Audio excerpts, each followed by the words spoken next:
hate wearing glasses. So if it says stop, does that mean it's going? Yes. Okay. There we go.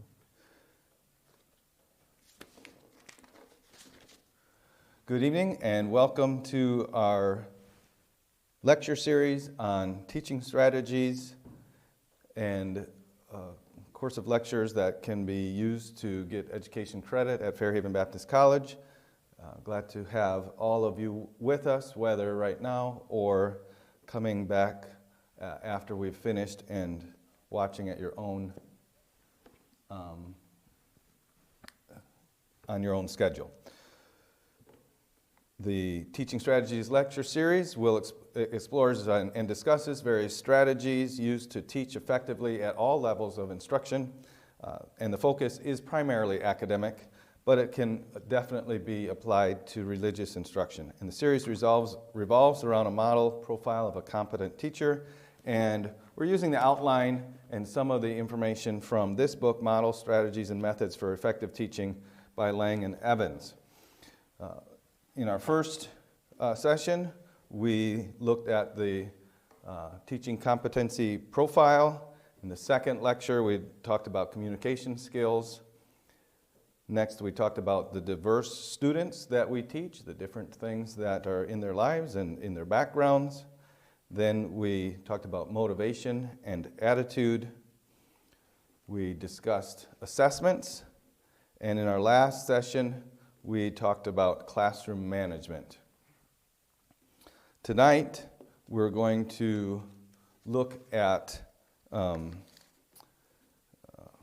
planning approaches and the variables that are involved in planning approaches for lessons and units and such. In between each of those lectures, we've made available a series of lectures by Professor Don Moss, Maintaining Teacher Effectiveness. And since the last time we met, if you are doing everything that we're suggesting, you watched his video on reinforcement. There's different types of reinforcement. There's positive reinforcement, negative reinforcement, extinction reinforcement, and punishment. And there's a hierarchy of positive reinforcers. We can use tangible things. Those are via the lowest hierarchy. And then there's the approval of people that the student values their approval. And then finally, there's just that intrinsic value that the subject or the work has for the student itself. This is an interesting lecture by Don Moss, and I hope it was helpful to you. He uses terminology that we're not used to in Christian circles, but much of what he talks about, we do those, practice those behaviors and such. So then tonight we're going to look at the idea of lesson planning, lesson and unit planning, and delivery. We're not going to talk much about delivery tonight. I'd like to do that in a future lecture, and we may have one even as early as next week. Since we're all sitting around at home with nothing else to do, I may be able to put together another lecture for next Monday night. So if you're a teacher, you know this. Effective teachers, no teacher begins a course or a unit or a lesson without planning, without careful planning. But we all realize that plans are not always followed to the letter. Of course, even this lecture series is planned out and circumstances come up and we don't follow exactly the plan that we have. Even tonight, I thought that we would be able to cover a whole chapter of information, but as I was looking at it, I think that we'll just cover parts of it. Planning, all of us think of planning as something that we do beforehand, but good planning requires reflection and it has to be done continuously. We look back on what we've done. We look back at the previous week, the previous lecture, or something like that, and then we make adjustments. So it's continuous. Planning is being done continuously. There's different planning phases. There's the pre-instruction phase. Before we even get started with a year or something, we choose the content that we're going to deliver to our class. We choose the strategies, methods, activities that we will utilize. We will consider how fast we want to get through the information, the pace of the instruction.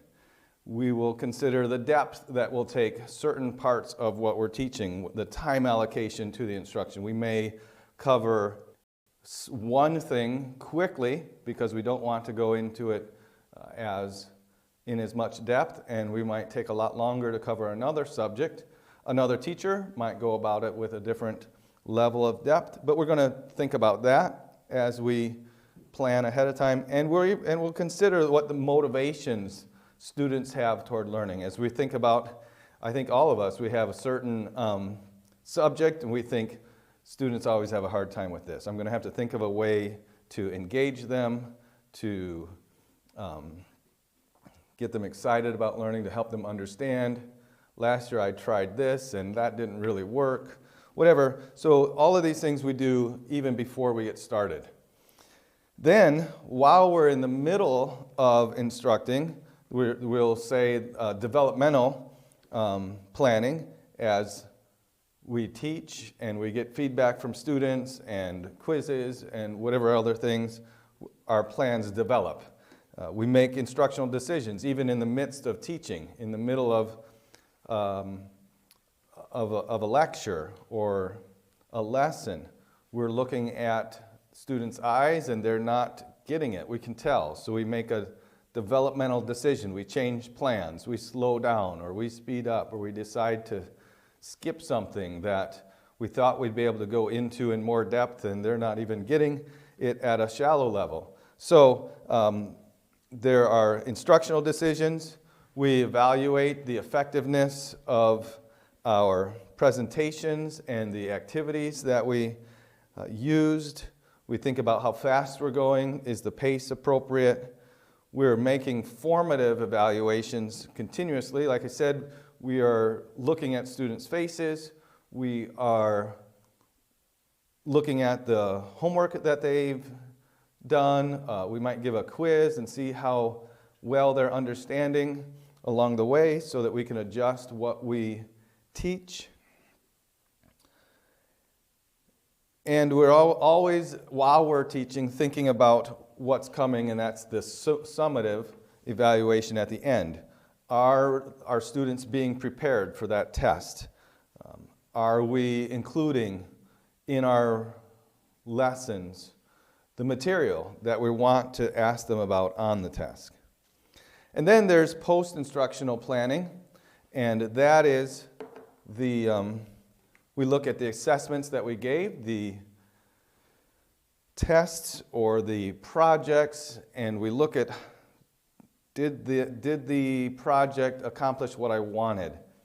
This happens at all levels. I think some instruction is very, we might say, straightforward. It's a skill, maybe, and we don't think of very much variety there.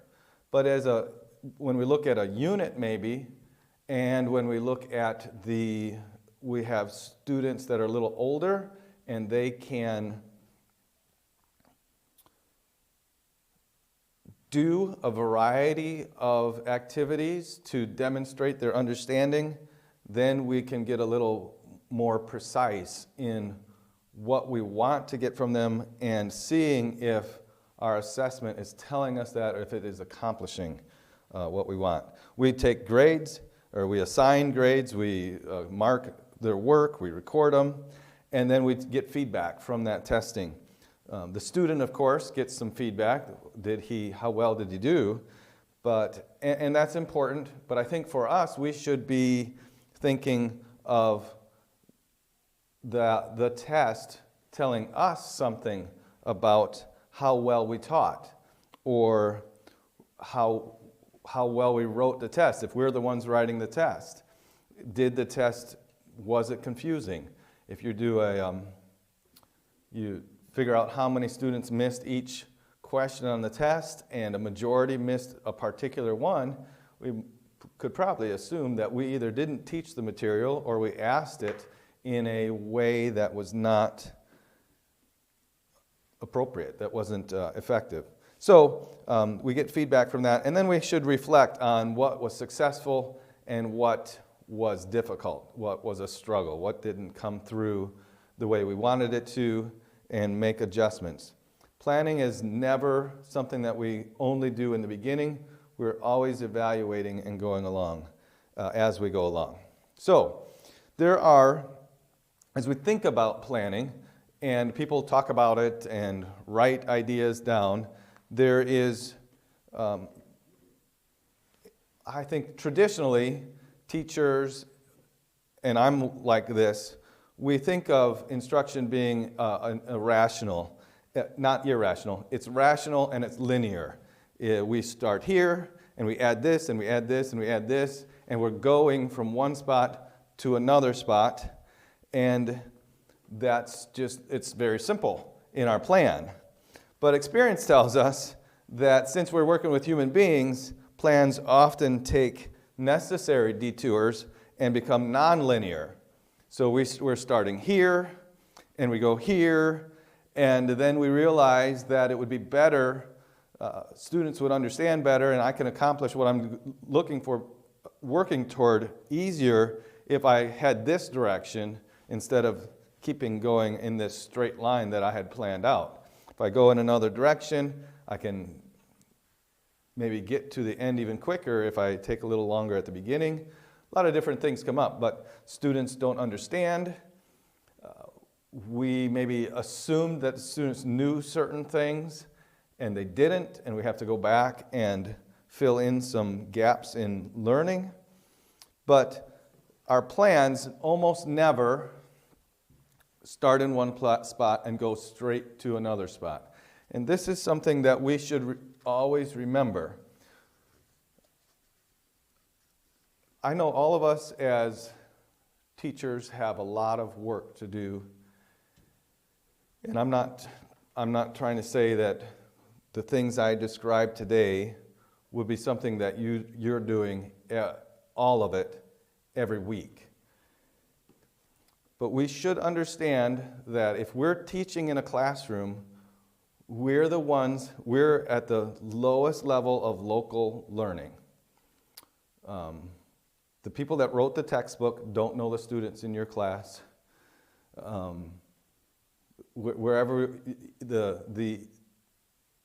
even your principal doesn't know the students in your class. The school has a scope and sequence or a plan for how things are going to happen. Well, from one set of students to another set of students, that's going to be accomplished in a different way. We're going to talk about objectives and where we're going. My point is that you're the teacher. You have to use the tools that you have to get to where you want to be. And just because you laid it out a certain way doesn't mean you should stay on that path if you're leaving students behind.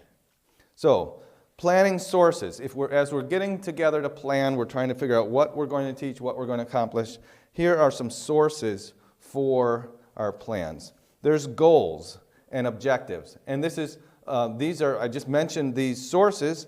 The goals and the objectives that we have will come from our administration. The school has a formula, not a formula, they have a plan of what's going to be taught in this year and throughout this year. The textbook, maybe the school doesn't have a very articulated plan, but they say we're using this publisher's textbook, we're using the Abeka curriculum, or we're using the BJU Press resources, or some other one. And that, of course, gives you, you have that fancy teacher resource or a curriculum, and it lays out for you to varying levels of detail. Some will lay out for you day by day. Do this today, do this tomorrow, and you are expected just to stick right with that. Others give teachers more leeway. Either way, that's a source for where we want to go, what we're trying to accomplish. Then there's something else that we have to think about as we're planning is the subject matter. Let's say we're going to teach biology and put it at the grade level that you teach. There's certain knowledge of content that your grade should learn. Just this content knowledge. There's concepts that need to be understood. There's generalizations that need to be made from one point to another. There's certain skills, certain processes. There's even an order for the content, or being able to take what we learned as a student and put it in the right order, understanding where it fits in with other things. So the subject matter, as we're thinking about it will have an influence on our planning. The goals will have an influence on that. Our subject matter will have an influence on our planning. And our knowledge of teaching strategies and methods and skills, etc. We will select a certain strategy, a certain skill, a certain method based on the effect that that will have on learning, on behavior, on motivation, on success rate. We have a certain thing that you do in your class that the students enjoy and it also helps them to learn. You're going to use that. But you know that you can't do that every single day, so you need some variety. You might come to a certain segment that you've taught before and you remember how successful it was when you tried a certain thing. You're going to try to do that again. So these are things that influence or that are inputs into your planning process. And then your students' learner characteristics and differences. What's their aptitude? What do they already know? What is their personality? Where are they coming from? What's their home life like? A lot of these other things. And these will affect how you plan what you're going to teach. So there's many people, we mentioned the linear approach, and that's kind of where I think that's where I'm going to start with. I'm going to look at information and say, oh, it makes sense to start here and go there. But there's also a way to think of things as a backwards design approach. We could, and I know I've done this too, and I think it's good for us to have in our mind a certain way we think things are going to happen, and then we go from there and we think, now, what is it that I'm trying to accomplish? We want to identify the desired results. So I teach regularly our college course on fundamentals of education, and that's history and philosophy of education, and some various general practices for teaching. And that used to be a sophomore junior course, and we made an administrative decision to make it into a freshman course. So I know what it is, I know the content that I want to get across, but I have to look at that when we switched it, and I have to say, okay, so even before that, I have to say, okay, what is it that I'm trying to accomplish as I'm delivering this content? And so I adjust the way I present it, I adjust the things I ask them to do, and then when we lowered the level of students, I have a different set of desired results. So in my background, or in the back of my mind, is all my content, the order that I think it should go through, this linear, rational idea. But then, as I'm assigned a particular situation, I say, okay, what is it that I'm trying to accomplish with this? I consider the goals, I look at the curriculum, I make some content choices. What are the big ideas? What in biology, and I'm not a biology specialist, but in biology, there's some certain very big things, important things that need to be known and understood. That's going to influence, that's what you want the students to know that and understand it. What is important to know and do? Maybe there's some other things that is maybe not the big idea, but it's important to know certain information. Maybe it's important to do something in your subject. What's worth being familiar with? And what is it that we as a teacher or as a school want them to experience? In one sense, let's just take history. There's certain things that a history class has as a goal, and at the very top is not knowing what happened in history. There's so much that has happened in human history that we can't learn it all. So you might say, well, what is it that I want them to experience? You might say, well, I want them to learn about this set of people. We could use a lot of them that are familiar to us, Baptists or Hebrews or Americans or Chinese history. There's so many different ones. So you have to choose, and you're making content choices because of what you want them just to experience. This is kind of a lower level. It's not as important as the big idea, but what do you want them to have acquaintance with or exposure to? Then, determine the acceptable evidence. This is my result. How am I going to know? As I'm putting together my plan, I have to think like somebody at the end, as an assessor, somebody who's trying to tell what has happened before I design the unit or lesson, or as I'm designing it. How will I determine that the students have learned what I wanted them to know? I can get up and teach and say a bunch of information, and I can assume that they have all learned exactly what I wanted them to learn just because I've delivered it. It's kind of like this class. I can assume that you all know exactly what I want you to learn just because I've delivered it. There's no way for me to understand whether you understand what I'm saying at all. But that's not this is a lecture series. This is not a class. If I have a class and I want students to get something, how will I know? Excuse me. And as I'm designing a unit or a lesson plan, or a set of lessons, I want to think about that also. And I'm going to consider the range of acceptable assessment tools. I can find out information, I can find out what students know with more than just a quiz or a test. And if you want to look at those, we talked about many different assessment tools a couple lectures back. Then, in this backwards design, starting with kind of the end, what is it that I want to accomplish? How will I know that I've accomplished it? Then I'll plan learning experiences and instruction. What activities will equip students with knowledge and skills? And I'm going to define the idea of activities later on tonight. But activities is a wide range of words. Listening to a lesson can be an activity, but a lot of other things could be activities too. So what activities will equip the students with the knowledge and the skills that they need to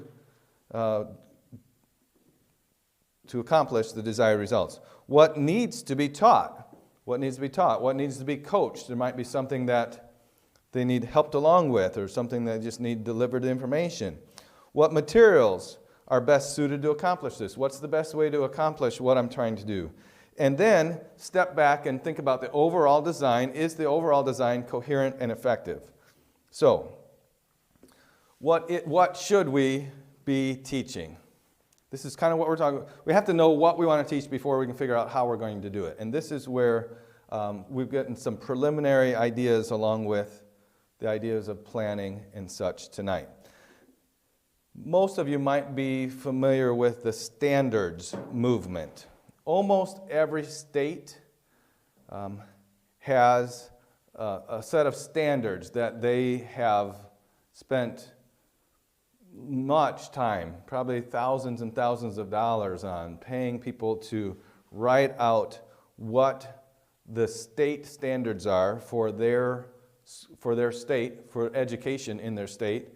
And so there's, like in Indiana, we could probably go to the Indiana Department of Education website and look up the standards, and we could look, if I'm the fourth grade teacher, I could go to the fourth grade and see, in the state of Indiana, if I'm a public school teacher, I should be accomplishing all this in fourth grade English, in fourth grade math, in fourth grade in the state it would probably be social studies, and the different subjects.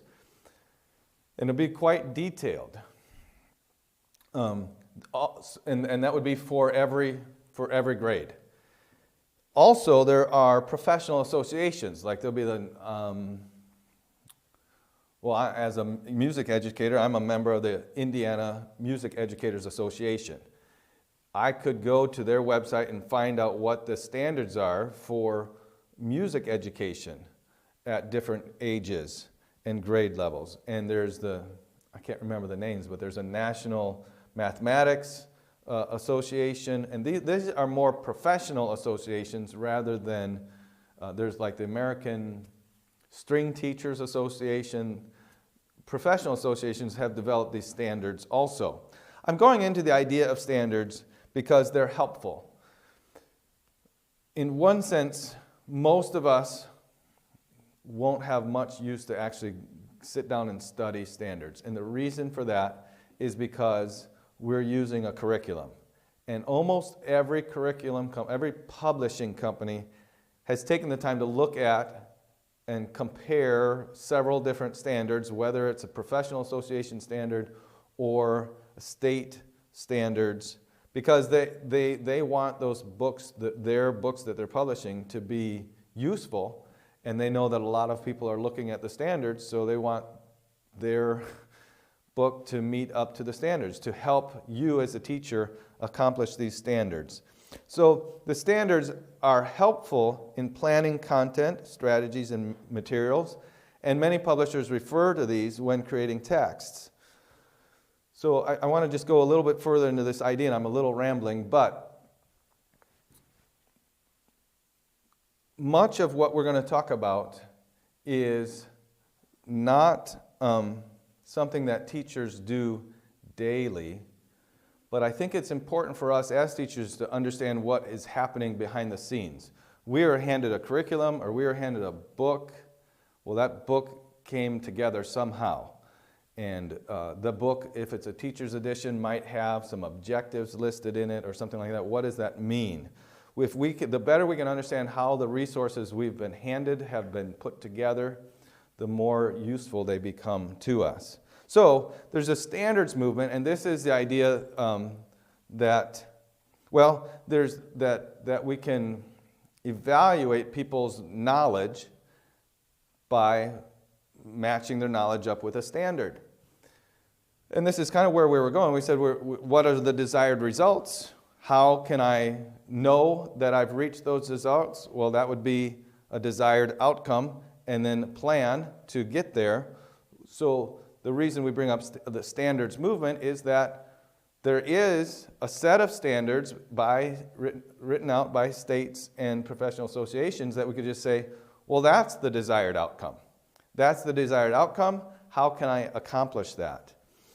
There's two different national ways of looking at desired outcomes. One is a norm-referenced system, and this is based on the bell curve. And so it says this is normal, and you will compare students' knowledge with what's normal.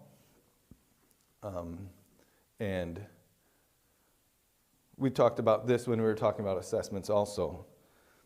Then there's a standards-based system, and the norm reference system compares students to other similar students. If you're in the top percent or the 97th percentile of students, then you compare your knowledge with other students in the 97th percentile of students. If you're in the 80th percentile of students, you compare your knowledge with other students in the 80th percentile of students. So you're comparing yourself with other students, with other similar students. Standards-based systems compare students to a body of knowledge. So a standard says, this is what all fourth graders should know this about English. And if you're a fourth grader, you finish your fourth grade year, and you don't match up, then you're behind. If you're halfway through your fourth grade year and you can already do everything on the standard, then you are ahead.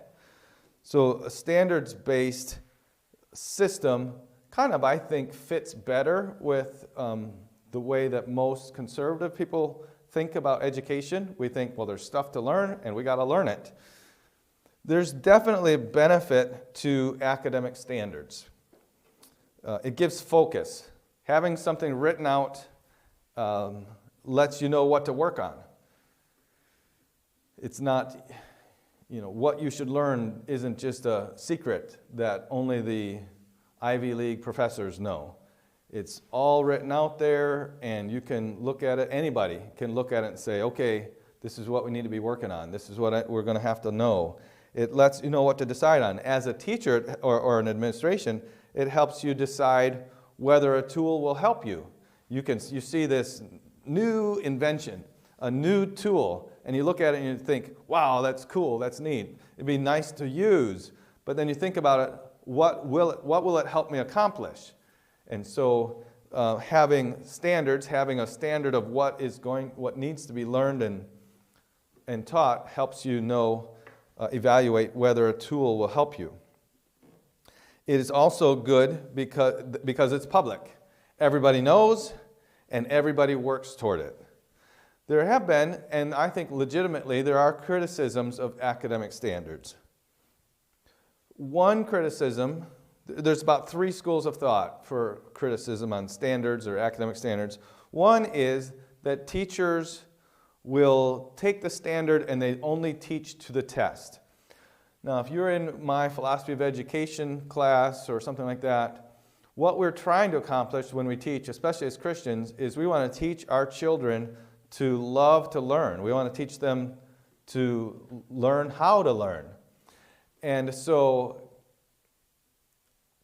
just learning enough to pass a test definitely doesn't accomplish that. So while it's important to have the standard of what needs to be known, if as a teacher I just kind of give up and say, well, I just want to make sure the kids pass the test, I have betrayed my principles to do that. And teachers will often be tempted toward that. They will only teach the test and not really teach students to learn. Another criticism is the height of the standards can promote mediocrity or can promote despair, can promote quitting.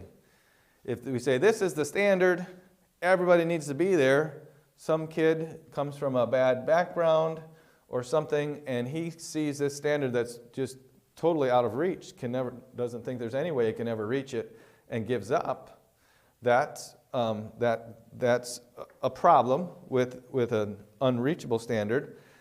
And so, of course, since that's a problem, people that set the standards will lower the standards somewhat so that they're reachable. And then what happens? Some student that could easily do much more only is pushed and only is expected to do something that's easy for him. So the height of the standard can promote mediocrity or despair and quitting. And that kind of, to me, dovetails with the third criticism, and that is that national standards do not address local issues. And that comes back to even what I was saying. Even your principal, well, you should talk to him, but your principal is not in the classroom teaching the kids. You are. And so you know what the students need and can accomplish. And that's totally local. But a national standard, a professional association of math teachers can say, this is great. And it's really, really helpful to see all that, to look through it. Oh, wow. I haven't put as much emphasis on that as what professionals believe. But trying to say that every math student in the country should reach those standards is not realistic. Even state standards are not realistic. There's millions of students in our state, and they've come from different backgrounds even within our state. So national and state standards do not address local issues. So those are the criticisms of standards, but I think that hopefully you don't get the idea from me that I think standards-based education or standards based systems are bad. I just think those are difficulties, those are situations that we have to be aware of. How would we address that? Well, as teachers, make sure we have a heart for learning and a heart for our children, our students, and that we don't just teach toward the test. Also, look at the students in our class and have variable expectations for them in one way or another. And then, as far as the local issues, look at a national standards, but only look at them for referencing. Don't think that my class, I have to accomplish everything that's in this. You should accomplish much more than what's in it, or maybe not what's in it. So, some information there on the standards on planning. This is the planning approaches. Do we just take it in a linear fashion? Do we start at the end and work backwards? What do we do with the standards that lots of time and effort has been put into to compile? Can those be helpful to us? So, then some variables. Variables for in planning. And most of the variables are either in the content area or in the objectives area. I'm going to first look briefly at the content, the variables in content. There's what we might call declarative content. This would be facts and concepts. I think this is what most of us, at least this is what I think of most of school is facts and concepts. There's things that we need to learn, information that is a fact or a concept or something like that. That would be declarative content. Then there's procedural content, and that's skills and processes. So in a certain sense, there's a certain process that needs to be followed. Maybe this would be more applicable in a math type class. I remember this. In science, we would have all these terms and all that kind of stuff. And even in history, even more terms and information to remember. But in math, there was 2 or 3 terms, and then it was how do you do it? So a procedural content, if you have skills, learning skills and processes. Then there's what we might call conditional content. And this is knowing where and when and why to apply the skill or the fact. If I have certain information, it might not be useful. It's not useful every day of the, for everything that we learn. We have to learn how to use the information, when to do the particular skill. If I use the wrong method to solve a math problem, even though it's a viable method, it's just shouldn't be used on this problem. It should be used on another problem. I'm going to get it wrong, even though I did the process perfectly. I did the right process on the wrong problem. So I think that kind of explains the idea of a conditional content. There are product objectives. So the objective is like, what do I want them to learn? Process objectives, the how, learning how to do something. Cognitive objectives, and this is somewhat repetitive, and I'm going quickly because we're going to get to it again later. Cognitive objectives are information. What information do I want the students to learn? Psychomotor objectives, is there something I want them to manipulate or certain body skills? This would, on a young level, even in just the skill of manipulating a pencil or a pen neatly. Penmanship, that was my least favorite class. I got straight B minuses in penmanship. For me, when I was in school, that was an 88. I remember B minus. At least I made the AB honor roll, even though I did poorly in penmanship. Or not, just barely good, I guess. B minus is just above average. Anyway, and then affective, AFFECTIVE, affective objectives. And these are attitudes. What attitude or value or emotion? Now, I know Christians, we get upset because the public schools are trying to influence their students to have certain values and emotions and attitudes. But that's part of education. We, seriously, honestly, are doing the same thing. We want our students to have certain values, to have a certain attitude toward things, and even have certain emotions about things. And this is a realm of learning called the affective domain. So, objectives. We were talking about the variables in planning. There's the content variables, and then there's the objectives. When we write objectives, or when we come to the subject of objectives, and this is basically the last thing that I'm going to talk about, but it's a little more detailed,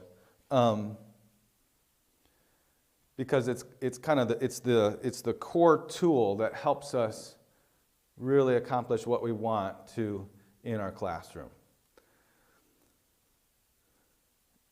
I think that most publishers that publish a textbook will have unit objectives. They may even have lesson objectives. If they give you a daily lesson plan, I would guess they have objectives there. You may not need to write out any objectives, but you need to understand the components of an objective, what it's there for. I know I get in, just when I'm studying for a Bible club, I'll look at the lesson notes, and I'll read those first few things, and I'll read them really fast, and I get right into the content. I'm a content type of a guy. So I get right into the content. Well, those things, those objectives, really, they are, what do I want students to know? What do I want the students to feel? What do I want the students to do? Those are objectives. I should put more thought into that. Now, the publisher has printed those out for me and decided that based on those things, they've written the content. But we should, even if we're given objectives, we should look at them, value them, evaluate them. And so I'm taking a little more time to talk about objectives. It's important that the objectives be clear. Let's see here.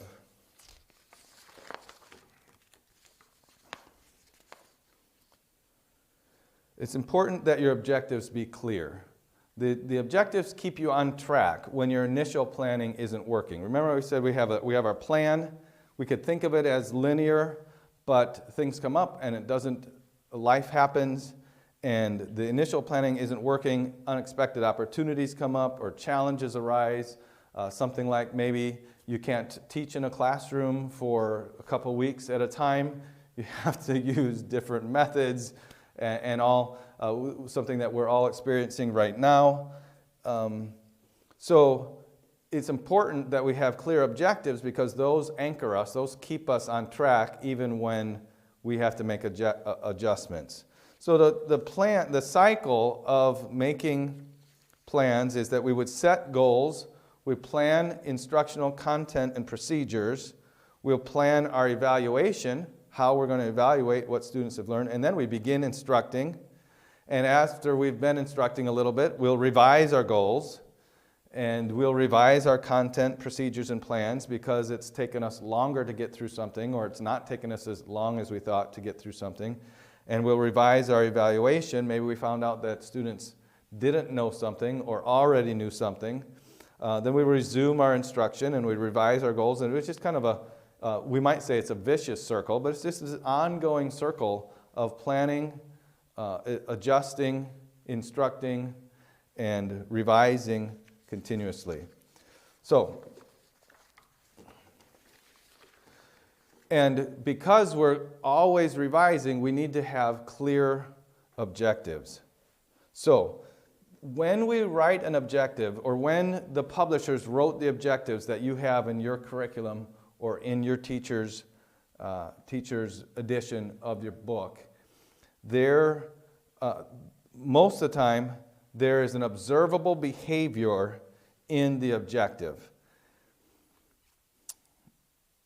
Now, there's one let me just talk about this first, and then we'll get into this. Observable behaviors are things that, of course, that we can see, and there's a shortcoming to all objectives that are things that we can see.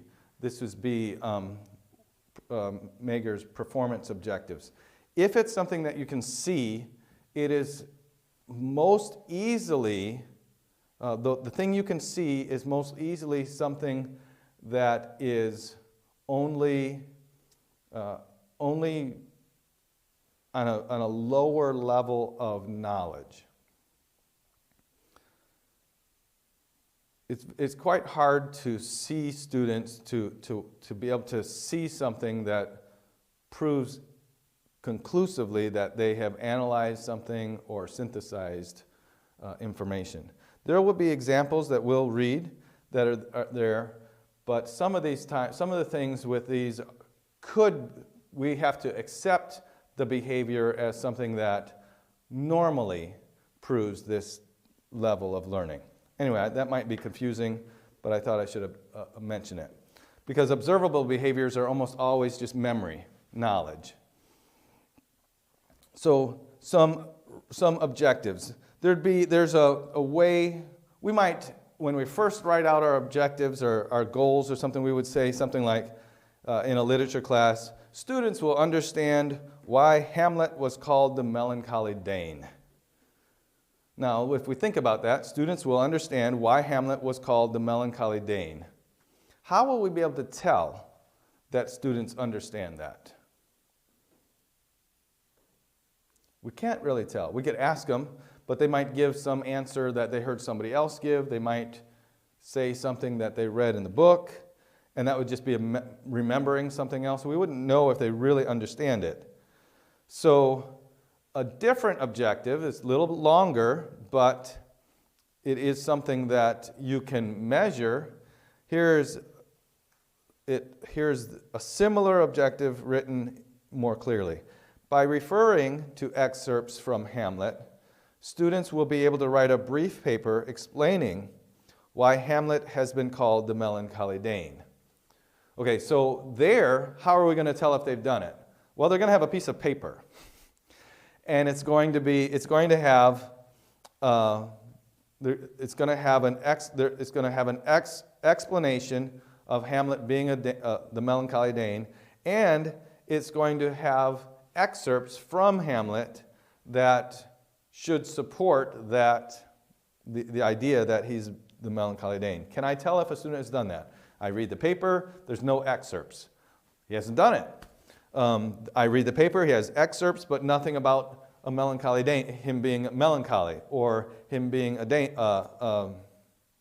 Danish person. So by making the objective clear, it makes it easier, makes it possible even to tell whether I've accomplished it or whether the student has. Here's another one. Students will be good at doing basketball set shots. I'm not a basketball player. I don't even know what a set shot is. But students will be good at doing basketball set shots. How will I know that the students have done that? Or how will I know if my players have done that? I can just kind of say, well, it seems like he makes them most of the time or whatever, but it's not measurable. It's not something that I can tell. How about this? Each student will be able to sink at least 7 out of 10 set shots. Now, by saying that, I know whether each student has done it. And this says each. That means every single one of them. We'll see some where it's a little, there's a different level of accomplishment there. But we want the objective to be an observable behavior, something that you can actually see that they've accomplished. We might say these other things were more like a goal. Students will understand why Hamlet was called a melancholy Dane. I don't know the technical definition of a goal, but that sounds more like a goal, not an objective. Objectives are precise and clear, or should be. Then, when we preparing lesson objectives, we think about this. A course objective, like I have an objective for my history and philosophy of education course, that's very vague. It's broad. There's not really a way to say the student has done it, has accomplished it. We'll talk about those in our next lecture. And even unit objectives are still too, they have to be vague because they're covering a larger amount of material. But lesson objectives should not be vague. A lesson objective, your lesson is going to be your one-day lesson. Maybe it's a 20-minute lesson. Maybe if it's a more involved topic, maybe it's 2 to 3 days at the most. But you're going to have a lesson objective that you should be able to measure. At the end of this lesson, at the end of these 2 days, or at the end of this class period, this is what I want. And so a lesson objective calls for evidence of something. Now there's different types of things that we look for. One is information. And again, this is what kind of the first thing that we think of. But information that should have been learned. And that could be on several different levels of information. But after your students you've delivered this lesson, you're going to say they should know something. Or it might be that this lesson was not an informative lesson. It was teaching a skill or a process. And they should be able to display that they have this skill, or that they can follow the process or understand the process, that can go through the process. So that could be something that is an objective of the lesson. Or the lesson might call for evidence of a value being adopted, or a feeling that they have experienced, or that they hold towards something.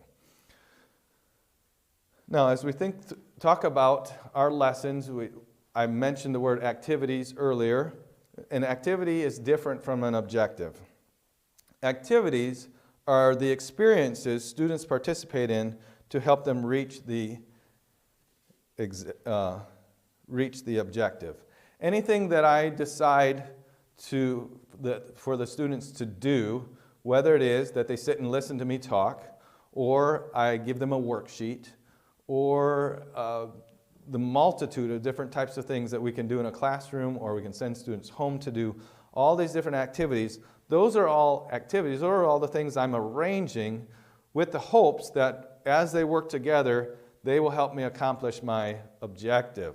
And this is where we're thinking even in before, when we were talking about planning, thinking back, oh, I did that, that didn't work. But if I'd have just changed my directions, changed something on the page, or whatever it is, changed the involvement in some way or another, I think it would work this time, or that won't work with this class. Either way, those are all the thoughts that we have about the activities that we're choosing to use to accomplish an objective.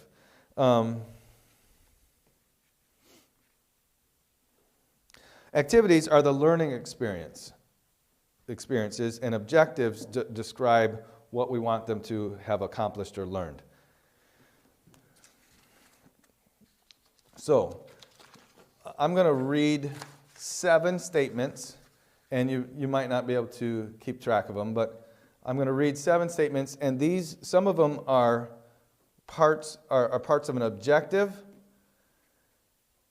are parts of a good objectives, and some are just kind of activities. So the first one is students will solve square root problems.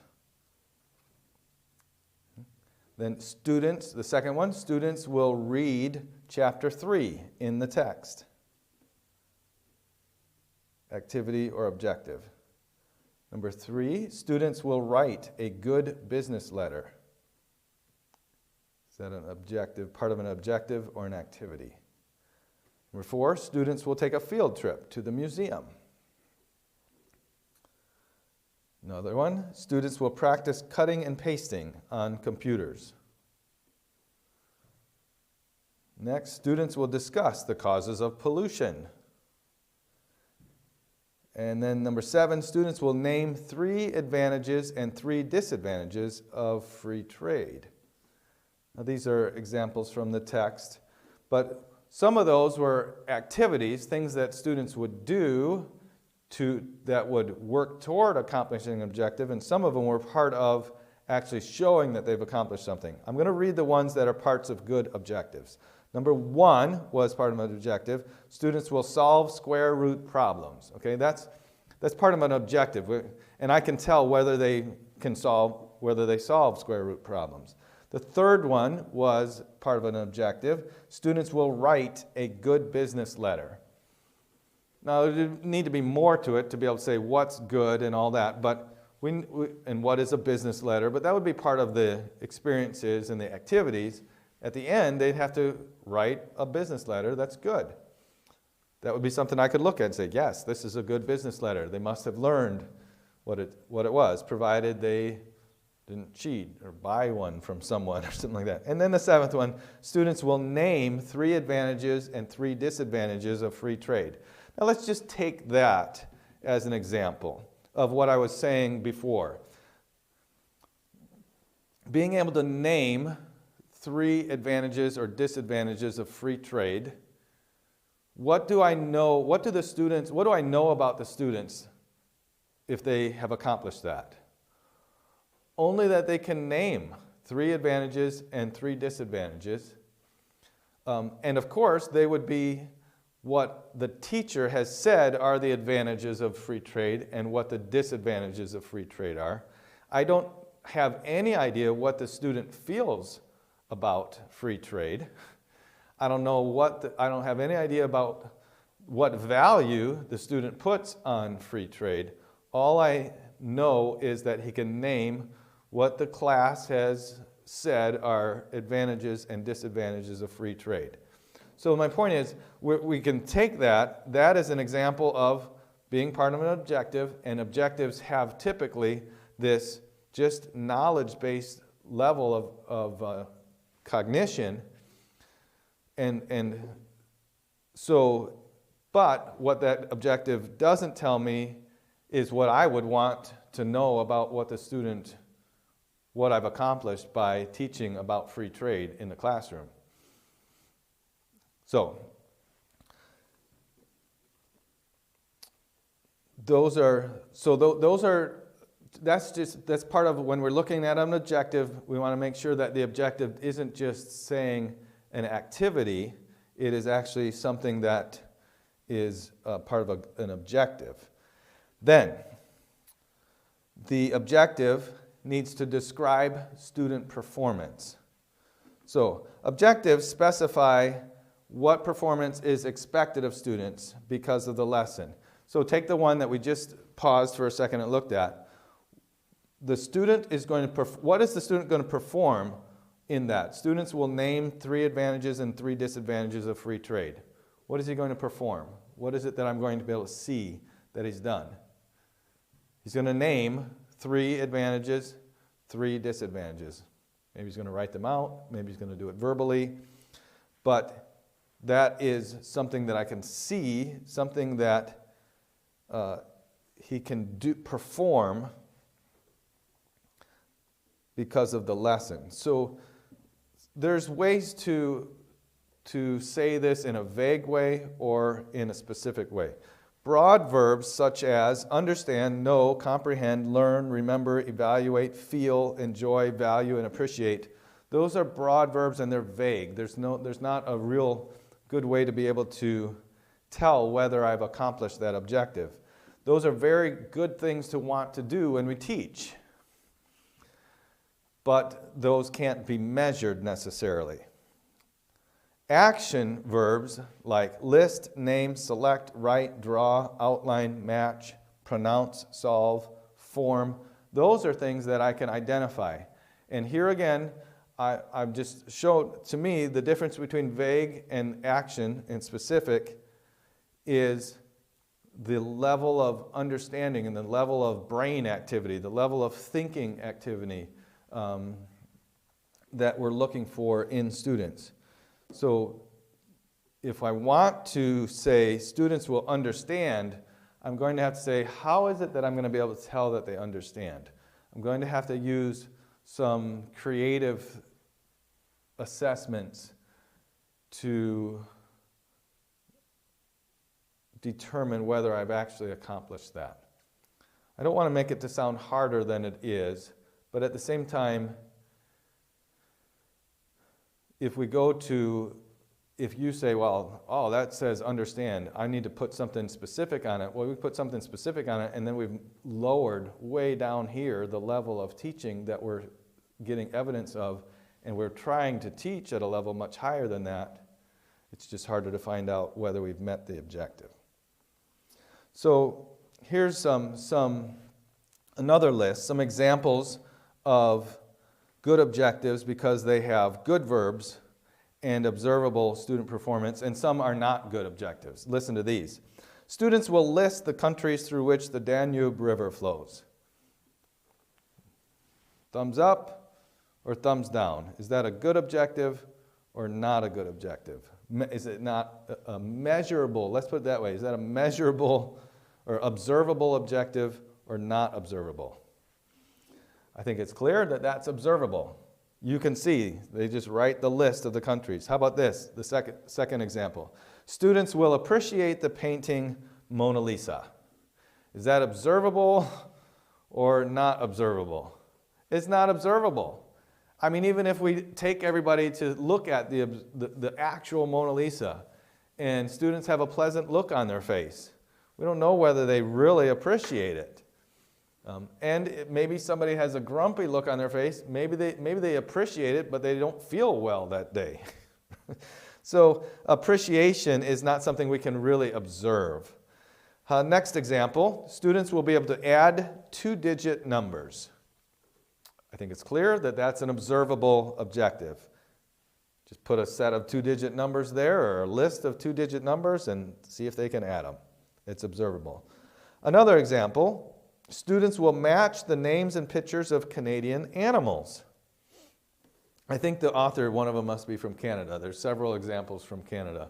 But match the names and pictures of Canadian animals. Is that observable? Yes. Number 5, students will know the difference between bass and treble clefs.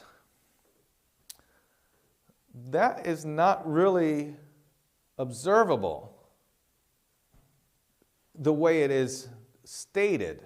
They will know the difference between bass and treble clef. Now, I think it'd be very easy to change that into something that's observable. Students will identify bass and treble clef rather than know the difference. But right there, knowing the difference is not something we can necessarily observe. We can observe whether they have identified them correctly. And it's just the difference of using a different word. Students will list the causes of the Battle of the Plains of Abraham. Is that observable? Yes, it's a list. And then the last example for here on describing student performance, students will remember what causes lightning. That is not observable. We can't tell what they remember. Students will list what causes lightning. That's observable. So again, so there's describing student performance in the objective, this performance objective. Then there are the conditions of performance. So there's 3 basic elements to an objective. There is now I need to kind of reviewing and bringing some of this together. There is what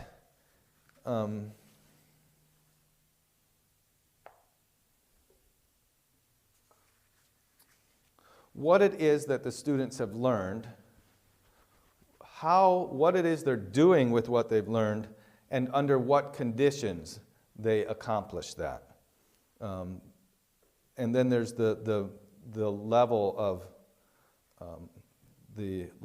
accomplishment that we measure whether we're happy with that or not. Anyway, conditions of performance. So the conditions of performance need to be clear of how the student is going to accomplish this.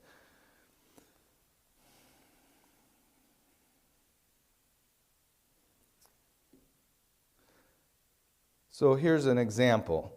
Given a 3-page essay, students will be able to underline each simile and circle each metaphor. Okay, so what is the subject that they're learning about? Similes and metaphors. What is it that they're going to do? They're going to identify similes, and they're going to identify them distinctively from metaphors.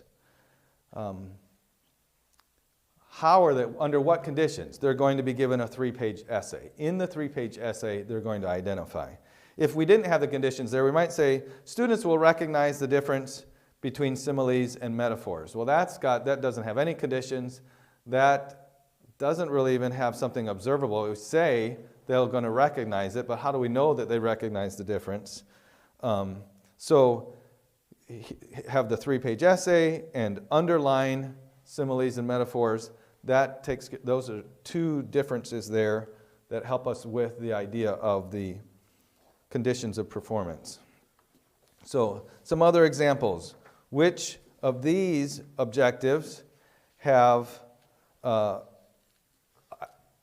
conditions of performance, of accomplishment? Or sometimes we use the word given. Given this, they'll do this. So here's one. Students will know how to prepare a Caesar salad. That's not observable behavior, and there's no conditions for it.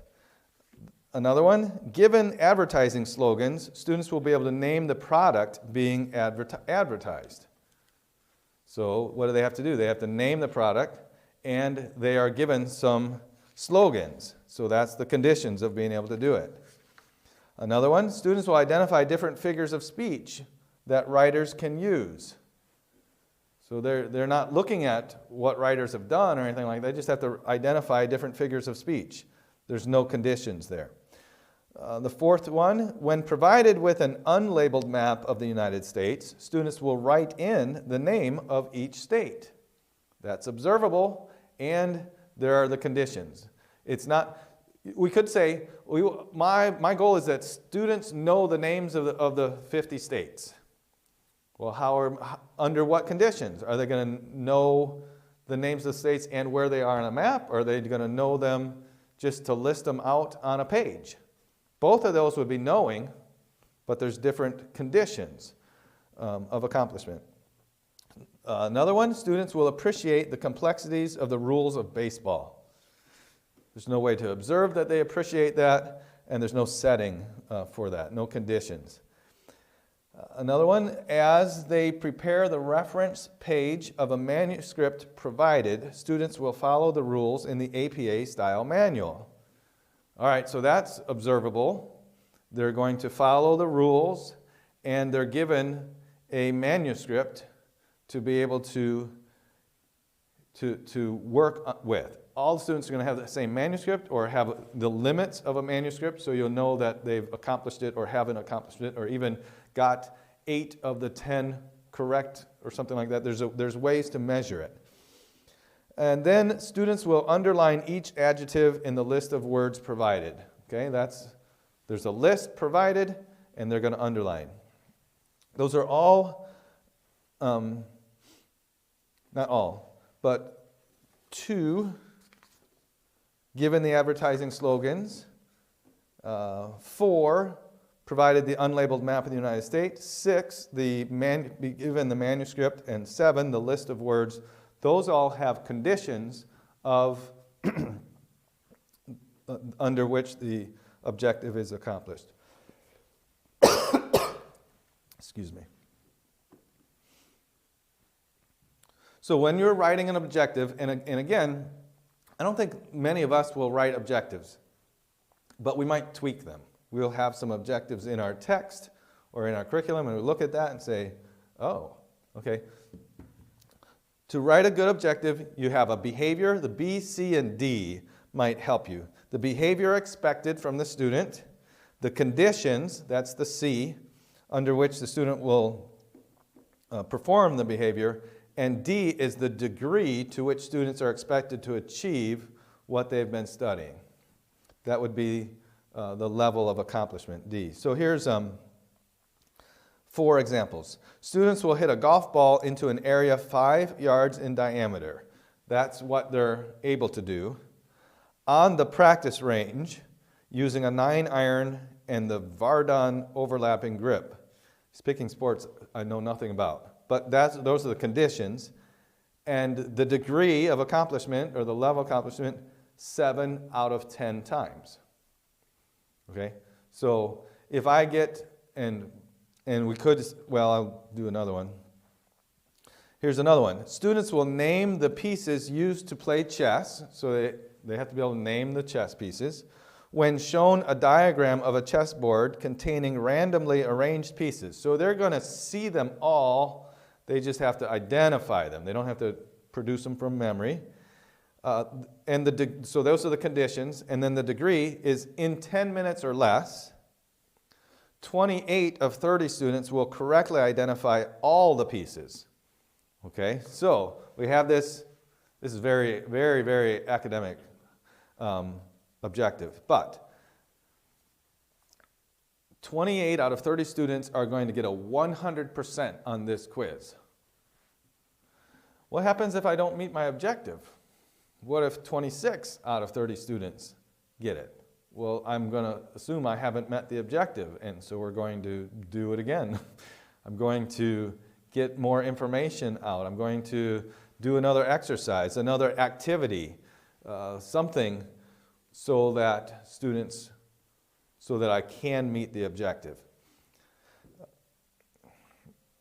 And I mention that because let's say you're reading an objective and you think, wow, that's really low. We have much higher standards at our school. Be careful because you have a class of 12 students or 15 students or 4 students, whatever it is. You're going to say they're all going to get a 90%. They're not all going to get a 90%. Now maybe you know your class and they are all going to get a 90%, especially if there's only 4, you might know that.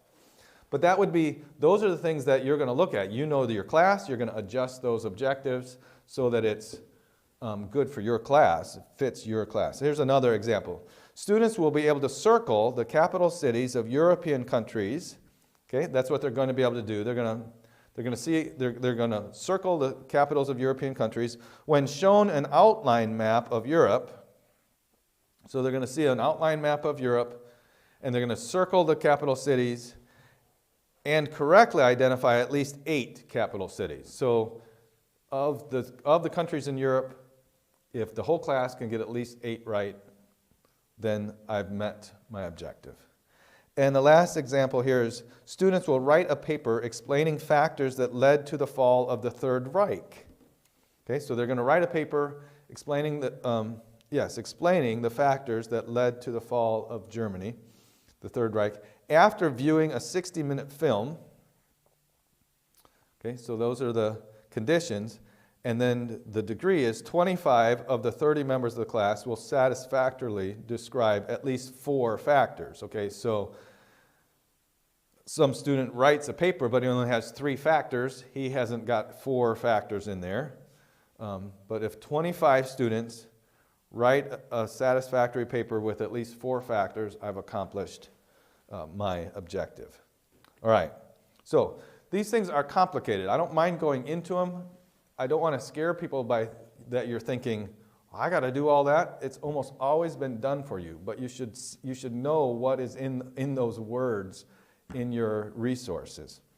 Finally, our objectives will be connected to learning domains. That's a technical word, and I'm looking at the time. I'm not going to be able to go into this very much. We'll do this in the next lecture. But there's learning domains. We mentioned these earlier. There's the cognitive domain, and that is mostly our mind. That is knowledge, comprehension, application, analysis, synthesis, evaluation. Those are different levels. Those are different processes that we do in our mind. And so our objective may be related or revolving around something in the cognitive domain. There's also the affective domain, we mentioned that, and the affective domain has to do with receiving, listening to something, responding to it, valuing it, characterizing or